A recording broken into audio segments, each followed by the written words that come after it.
Hey everyone, I am Gwen Callahan. I am the co-director of Portland Horror Film Festival. Thank you so much for watching our student and young filmmaker showcase. I hope you really enjoyed the films. There were some just great films in this group, and as always, we want to play way more films than we have time to play in the theater. So we're very excited that these young filmmakers agreed to let us do a streaming exclusive showcase for you. So we are doing a Q&A with MiaStarrFrank, who did Evil Eye, and Jerilynn Arnold. Sorry, I forgot who else. Jerilynn Arnold, who did The Basket Lady. So welcome and thank you so much for joining us. How are you guys doing today? Doing good. I should say gals doing today. Um, Mia, your film was done in animation, and you are a student in a film school or doing a film program through a school.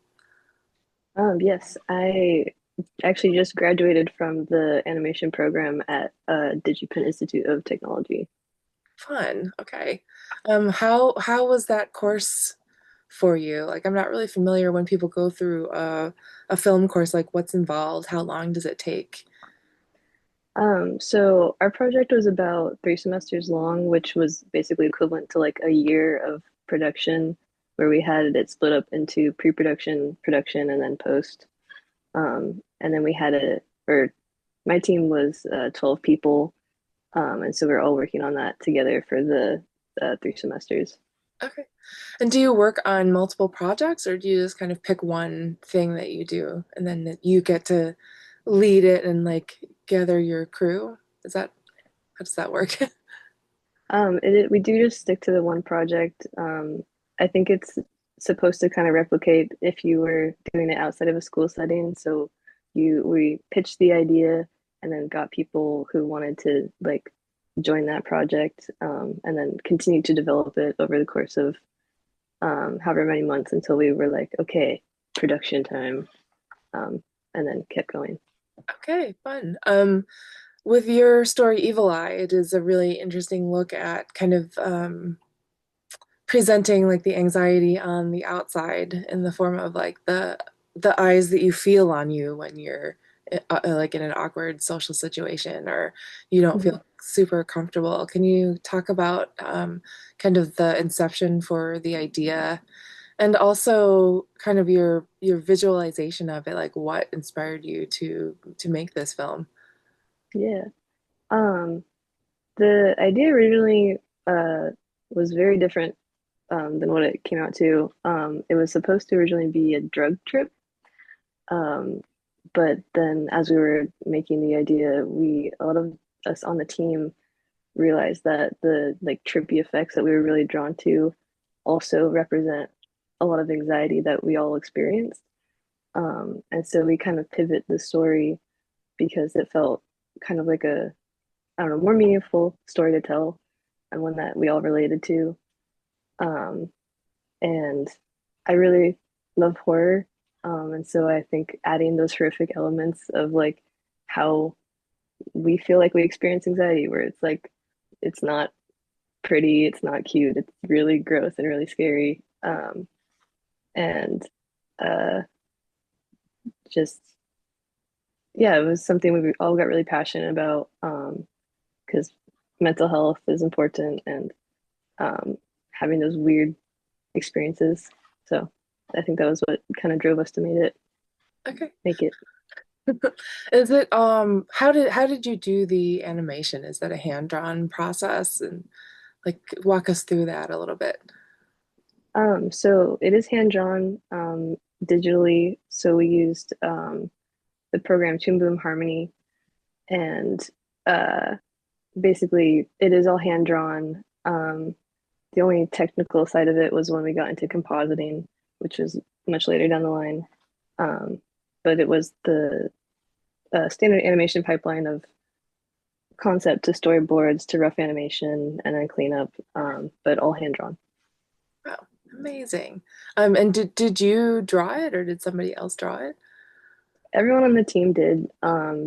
We No one could spare not to animate, so everyone Um, like everyone has touched some part of the pipeline. So myself, I have done the storyboards and then rough animation and cleanup and color.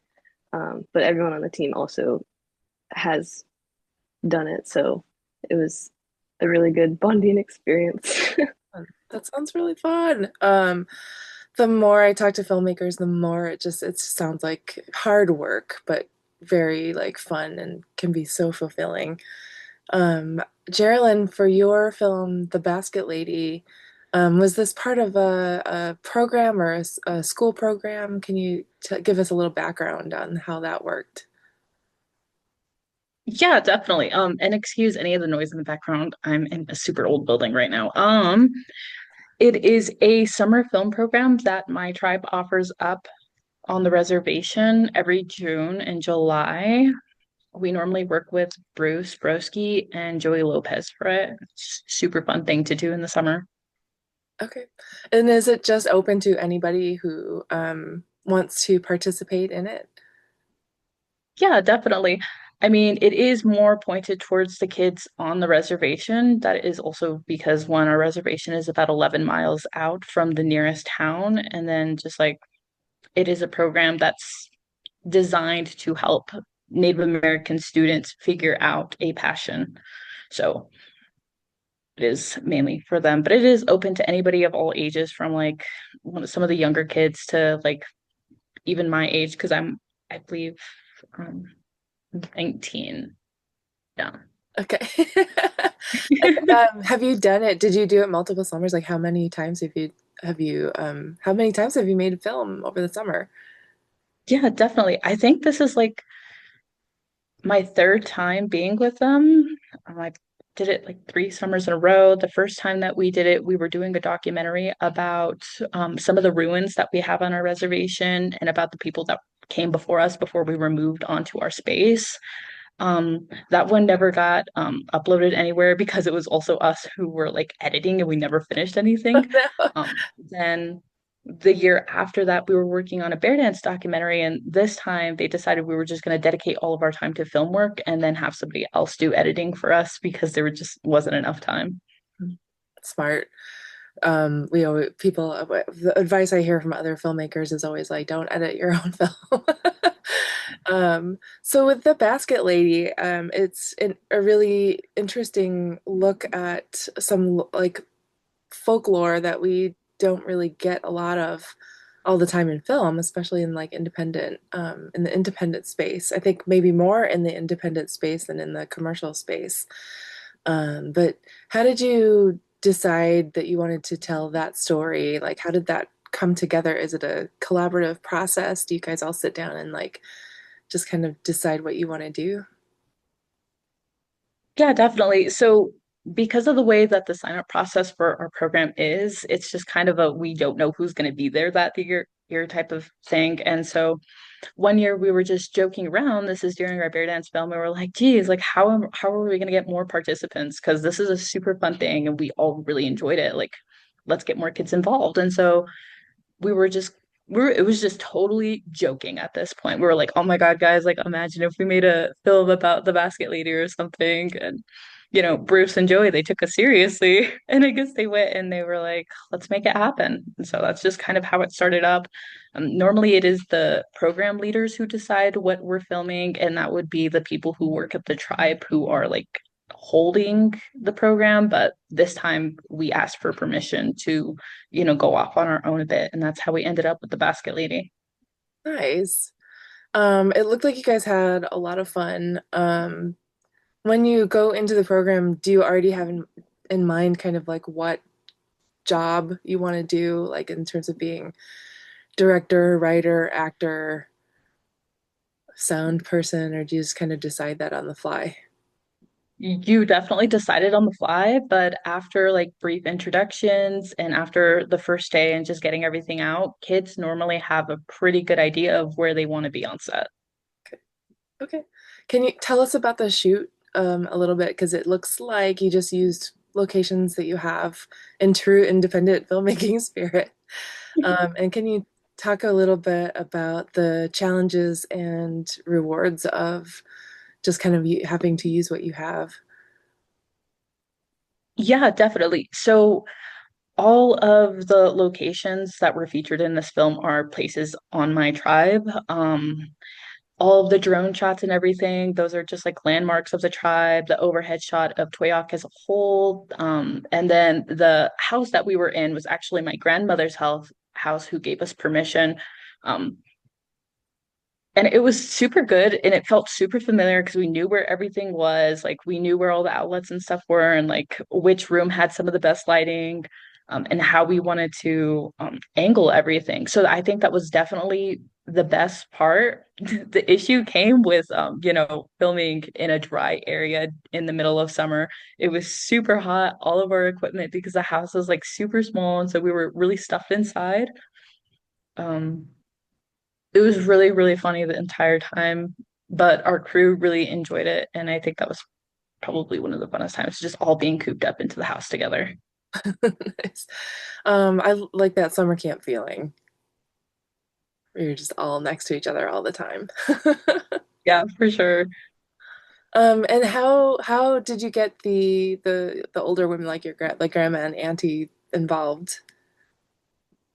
Yeah, definitely. So it really took some convincing because nobody, and I'm telling you, nobody wanted to be in like the older Uh, parts of the film, like for the older generations, because the basket lady is like it's like serious to the kids, of course, because it's like, oh my God, like you don't listen, she's gonna come after you.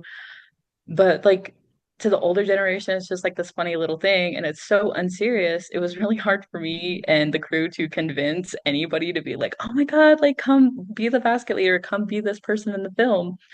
Um, I we literally had to find some of like the funniest people that we knew, and then just like beg them, basically, like, guys, it would be like such a great experience. Just like it'll only take 5 minutes. It didn't take 5 minutes. oh my goodness. How long did it take to shoot with them? Yeah, so the older lady that we had, I'm having a really hard time remembering her name right now, but she is one of my grandmothers from White Mesa. And she is completely fluent in Ute to the point where she almost cannot speak English. Doing it with her was probably the most difficult part because the language barrier. Her shots took about 2 hours each every single time that we brought her on set, if not a whole day, which was crazy because we only had a week to do all of our film. Oh my gosh. It was really funny though. It was great. So you guys clearly haven't, we're pre-recording this for those of you in the audience. So you haven't had a chance to see each other's films, but I'm so interested in knowing what you think about each other's films and kind of the whole showcase. So, and just to remind the audience out there that we do have a Portland Horror Film Festival Discord community, and I'll throw that in the YouTube show notes. If you're watching this on your computer, which you probably are, if you go outside the frame and look in the notes, you can find the link to the Discord there. And if you guys have questions for either of our filmmakers, please ask them there. And I would encourage you guys to join there too, because there's other filmmakers that are at the festival and at home, kind of congregating there. It's like a little nexus of activity for everybody to participate and meet each other. But I would like to go back to Mia for a minute and just ask about what drew you to animation as a medium for filmmaking? Um, Kind of just like growing up and watching like all these really cool like animated films like as a kid. I think it's a really fantastical medium where you can push the limits in any direction. Um, and I think that just led me to a love of animation and wanting to make animated films. I think it's mistaken a lot as being a kid's medium. And I hope that more adult themes and more horror can get into that space. Me too. I was just thinking when you said that, I was like, why is it that it's mostly regarded as kids media. And I think maybe it's because it takes away that limitation of being able to create a complete fantasy world without like the constraints of like actually having to build physical sets for it. And then why is it only for kids then? Like it should be for adults too. Yeah. Interesting, interesting. And how about you, Jerilynn? Like what drew you to filmmaking? Filmmaking is definitely something I just stumbled onto, but storytelling as a whole is like such a fundamental piece of my people's culture. It was just like supernatural, and it really, it's like just really similar to a lot of the other stuff that I do just as hobbies and stuff like that. And so I just thought it was like really fun. I think it's beautiful. The process is like my favorite part is just getting to do it and then like doing the writing, figuring out camera angles, talking with my crew. I it's just so fun. It's like a great creative outlet. Nice. And what is next for both of you? Mia, what are you working on another project now? Like what is your next steps? Or Um, where are you headed? not working on anything currently, but hoping to get um some of the team back together. We have a lot of we want to keep going, so we're hoping to make some more short films, or maybe longer format if we can, but just keep creating stuff. Cool. And are you doing the festival circuit with Evil Eye? Is it playing other places now Yes. soon? Yeah, hopefully. I'm not sure exactly where at the moment. I know that I don't know if you want me to say the other festivals Oh or yeah, go ahead.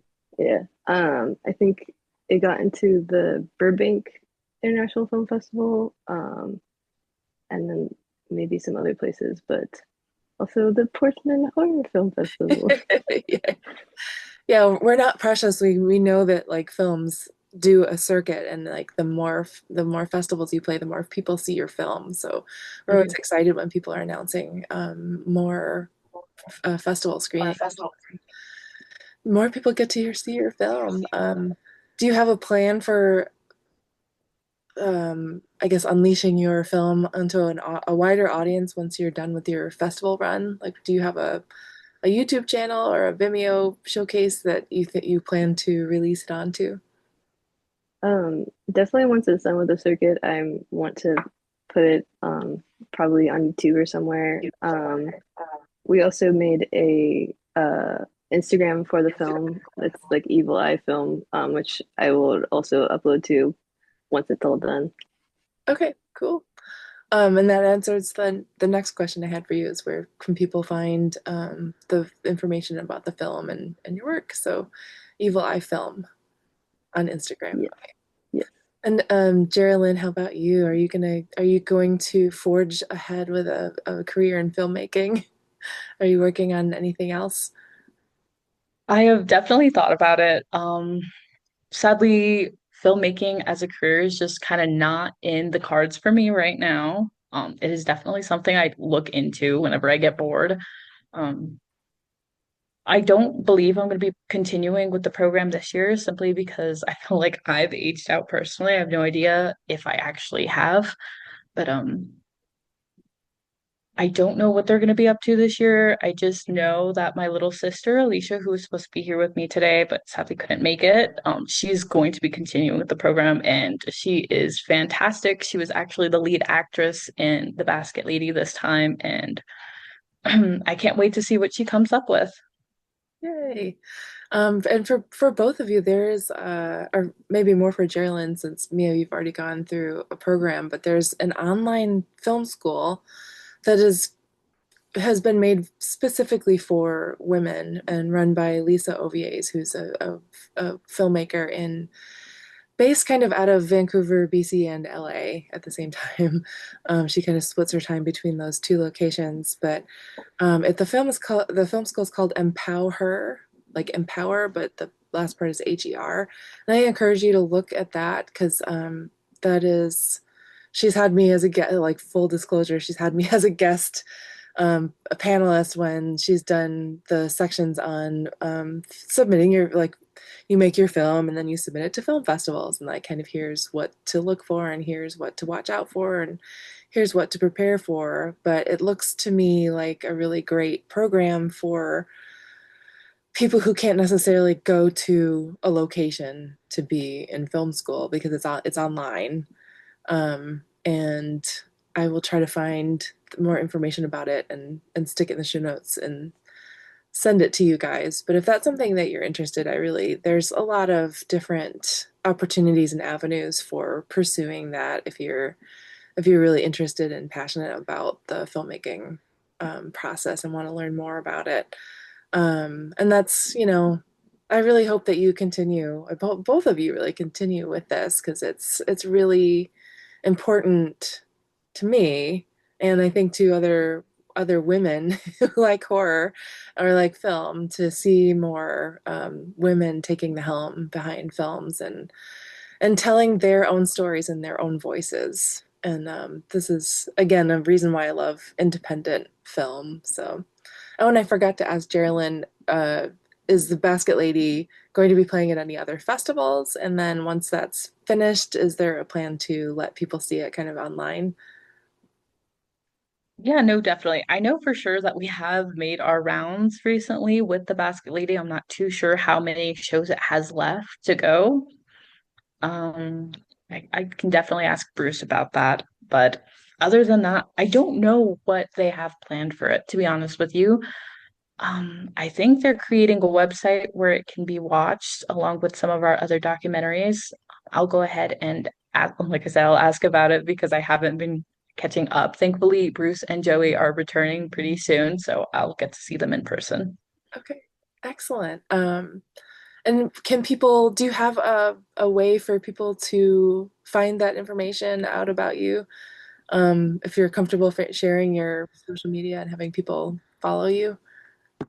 Yeah, definitely. I upload updates whenever I get them about the film and stuff like that, about whether or not we're attending film events and where to watch it. I can definitely drop that whenever Okay, you're cool. ready for it.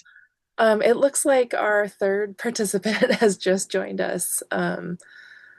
Elizabeth, I think she's still entering the chat. So if you guys have a few minutes to hang out, that'd be great. If you do have to leave, that is okay too. I will stay on and chat with her. Um, Hi. can you guys hear me? Yeah, I can hear you. I'm so sorry. I didn't Okay. notice your emails, so I Okay. just joined. I thought There's a maybe huge the difference time difference between. threw you off. Sorry, sorry, Oh, what? I thought maybe the time difference threw you off.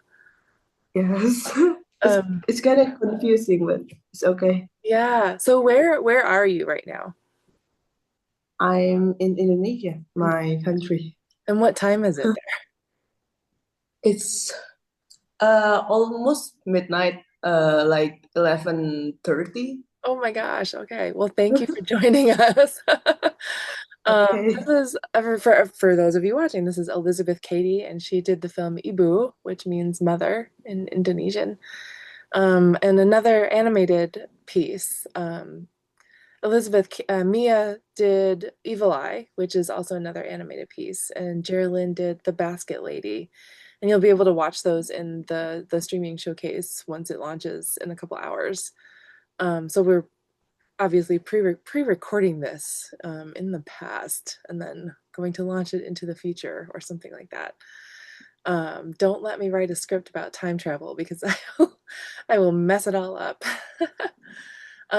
Elisabeth, with your film, can you give us a little background on, well, on yourself, like what drew you to filmmaking and what led you to a filmmaking program? So first of all, I just want to say sorry if my English is bad. The background from my animated movie called Ibu is actually from Indonesian folklore, one of the Indonesian folklore, Wewe Gombel. So Wewe Gombel is a ghost from Indonesia. So people believe that if you let your children goes to the forest at night, then Wewe Gombel is going to take your children to the forest, and she's going to let your child going back again if you feeling regret for ignoring your children. And then I think it's quite interesting to study at Wewe Gombel because Wewe Gombel is a part of motherhood.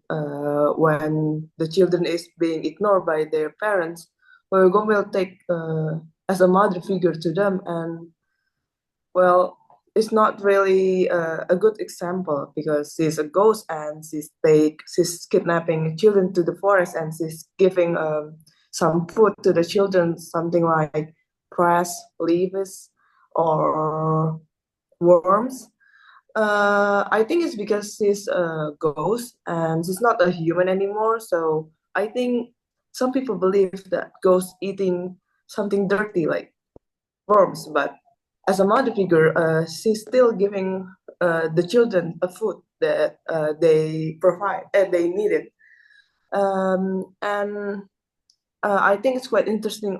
I think also quite interesting is that some parents in my country, they're ignoring their child. They don't care about their child until their child wandering around all after after in the night, and then a ghost with a gombel take them and take care of them like their like they like her own child. And I think it's quite interesting to make it into an animation. I Yeah. think that's all. Thank you.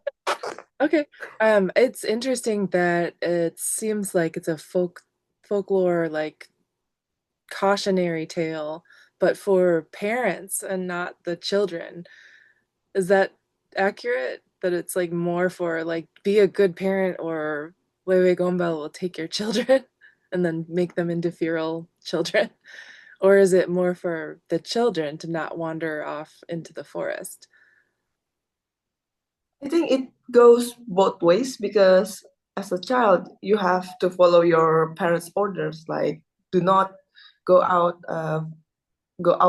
from the house in the night or wandering around the forest, and and also a lesson for parents out there to take care of their child and not ignoring them. And I think it goes from the both sides, and it's Bawi Gombel is like a folklore and it's part of the myth from my country.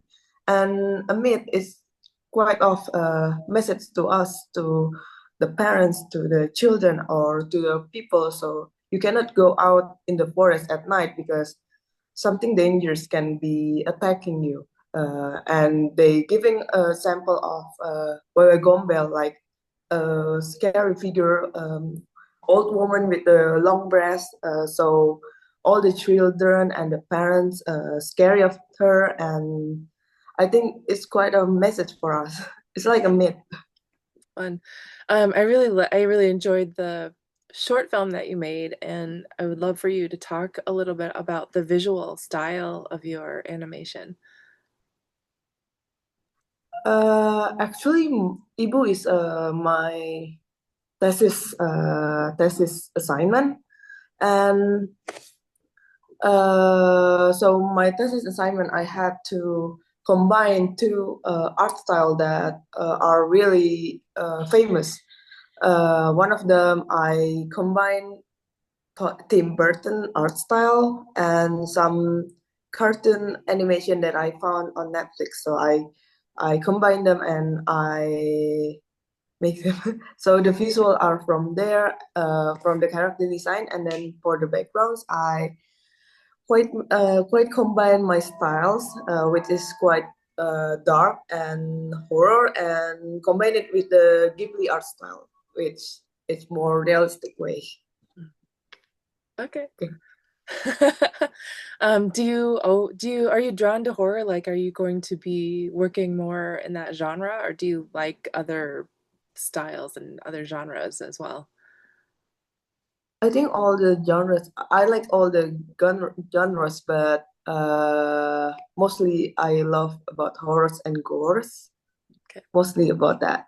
Yeah, that's cool. I was gonna ask Mia and Jerilynn too, like if horror is something that you especially like, or if it just happened to be like this film that you made happened to be a horror film. Um, I love horror. Um, I I think both like from slashers to like psychological, I think it's all awesome. But also other genres are really fun to explore as well.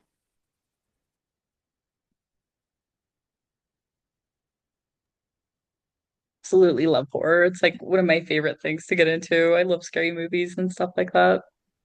Okay, cool.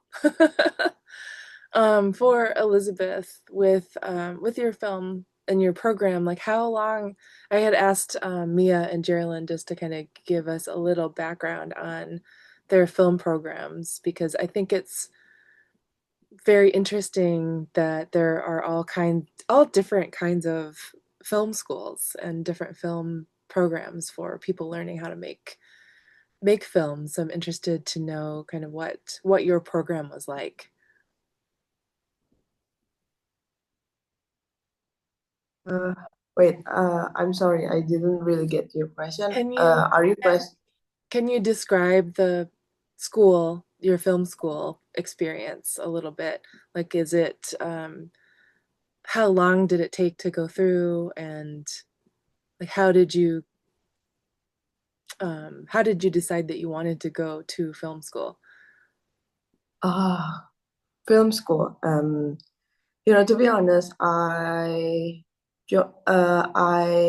am a graphic design student, so I'm not really particularly in animation student. But Okay. in my uh, in my university, there's a visual communication design, Mhm. and if you join them, you get the three of them. You want to choose between the cinematography, animation, and graphic design. So I choose animation, and then I studied animation, and then at the last year, I have to make a short animation. I decided to make short animation about something that I interested in. So I choose Indonesian horror theme because I don't think many people take take about horrors from Indonesia, and I think it's quite interesting to explore about horrors and about ghosts, traditional ghosts from Indonesia because there's a lot of them. And Ibu is made.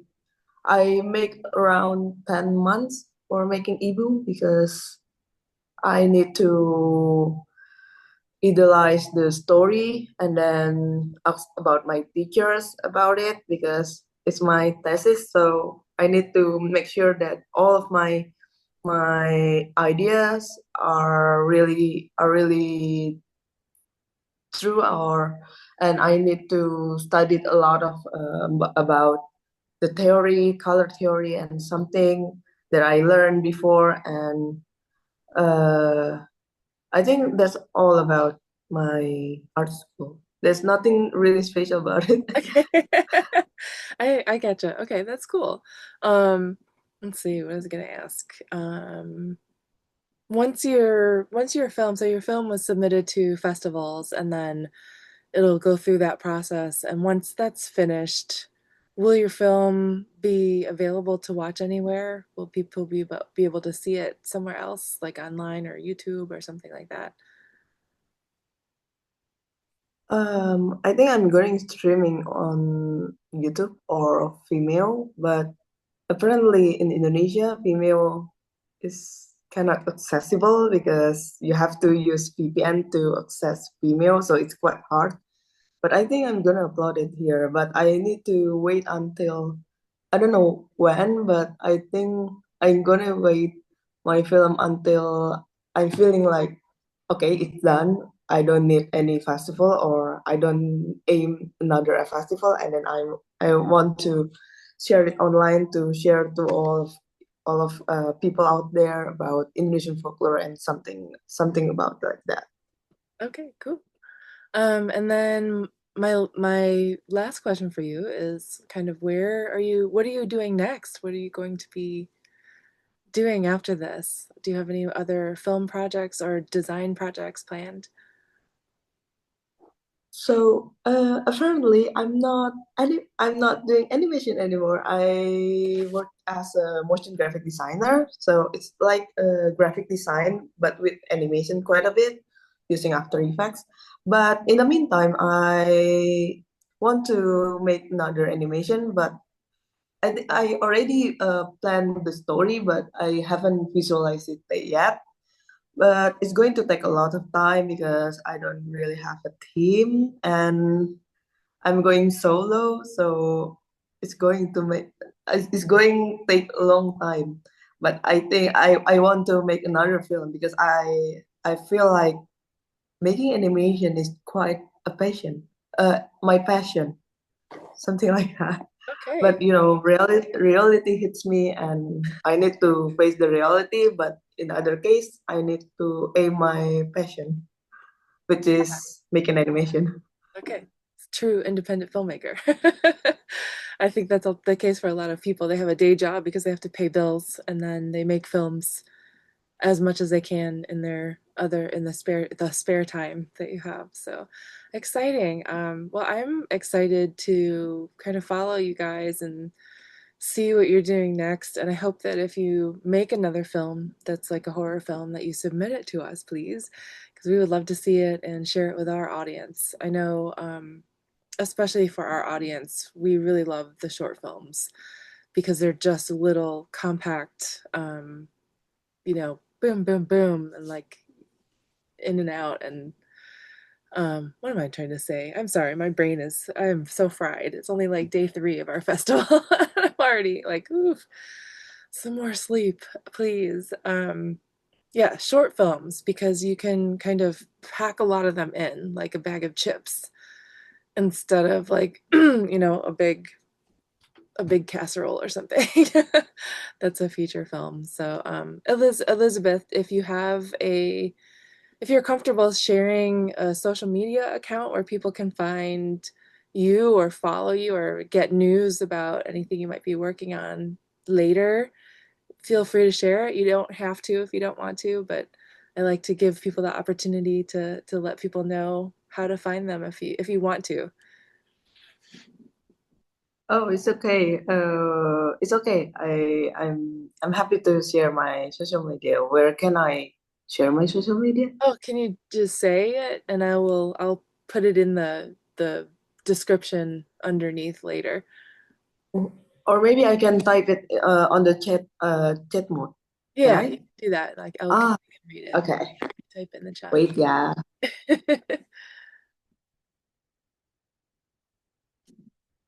Okay.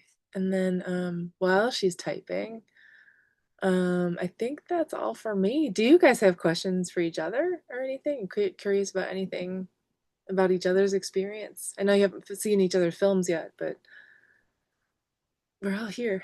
I don't really have questions, but I am really excited to check your guys' films out. They sound really cool, so that'll be fun. Okay. And for everybody who's watching, the films will be streaming until Wednesday, June 18th. So if you have friends that you think would enjoy the films that we have on offer, please share the Eventive link. It's portlandhorror.eventive.org. So Elisabeth is at kentang underscore balado 11.